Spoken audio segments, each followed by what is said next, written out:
నమస్తే, నేను Mounika. Welcome to Y news. Ratnagiri ఆధ్యాత్మిక శోభతో పులకరించింది. అన్నవరం సత్యదేవుని మెట్ల ఉత్సవం గోవింద నామస్మరణతో శోభితమైంది. ఉత్తరాయణ కాలం ప్రారంభం వేళ ప్రతి ఏడాది స్వామివారి మెట్ల ఉత్సవం నిర్వహిస్తుంటారు. ఈ కార్యక్రమాన్ని ఈ ఏడాది కూడా అధికారులు శాస్త్రోక్తంగా నిర్వహించారు. ఇవాళ సతీ సమేతుడైన సత్యదేవుని దిగువన ఉన్న మెట్ల మార్గం వద్దకు వేద పండితులు తోడ్కుని వచ్చారు. అక్కడ ఈవో వీర సుబ్బారావు ఆధ్వర్యంలో అర్చకులు స్వామివారికి ప్రత్యేక పూజలు నిర్వహించారు. అనంతరం స్వామివారిని పల్లకిలో మెట్ల మార్గం గుండా కొండపైకి తీసుకుని వెళ్తుండగా ఈవో సుబ్బారావు మెట్టుమెట్టుకి హారతులు ఇచ్చారు. అదే ఈ కార్యక్రమంలో పాల్గొన్నాలని మహిళా భక్తులు మెట్టుమెట్టుకి బొట్లు పెట్టి హారతులు వెలిగించి తమ భక్తిని చాటుకున్నారు. ఈ మెట్ల ఉత్సవంలో పాల్గొన్న వారికి ఆయురారోగ్యం అష్టైశ్వర్యాలు సిద్ధిస్తాయని భక్తుల విశ్వాసం. అనంతరం కొండపైన స్వామివారికి ప్రత్యేక రథంపై ప్రాకార సేవ నిర్వహించారు.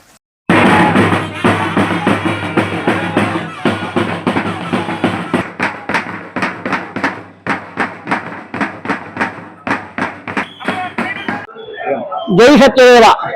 సత్యనారాయణం దేవం వందేహం కామదం ప్రభుం లీలయా వితతం విశ్వం ఏన తస్మై నమో నమః.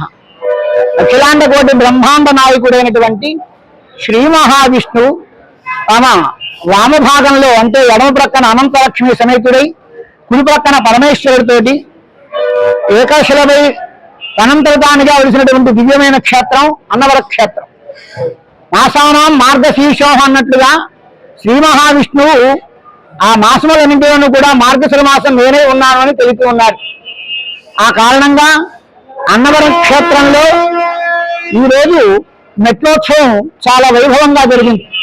అంటే రవి సూర్యుడు ధనస్సు రాశిలోకి ప్రవేశించే ముందు రోజు నుంచి ఇక్కడ మెట్లోత్సవం జరిపి ఆ మరుసటి రోజు నుండి వీరవెంకట సత్యనారాయణ స్వామి వారు ఈ అన్నవర గ్రామంలో గ్రామ సేవా కార్యక్రమం చేస్తారు.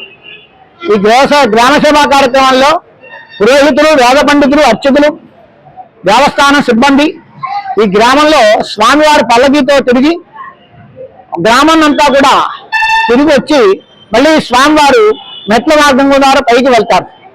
ఈరోజు ముందు రోజు కాబట్టి ఇక్కడ వీరవెంకట సత్యనారాయణ స్వామి వారు ముందుగా గ్రామ సేవ చేసి కనకదుర్గాలయం అంటే తొలిపావంతాల దగ్గర స్వామివారి పాదాలు ఉంటాయి.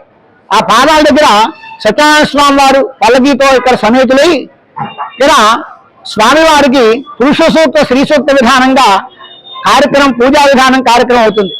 ఆ కార్యక్రమం అయిన తర్వాతనే ఆ ఆలయ కార్యనిర్వహణాధికారి వారు స్వామివారి మెట్లోత్సవాన్ని ప్రారంభించారు. ముందుగా కొబ్బరికాయ కొట్టి అలాగే కర్పూర హారతి వెలిగించి మెట్లోత్సవాన్ని ప్రారంభించి ప్రతి మెట్టు పైన కర్పూరం ఉంచి వెలిగించి మొత్తం సుమారు 450 మెట్లు ఉంటాయి.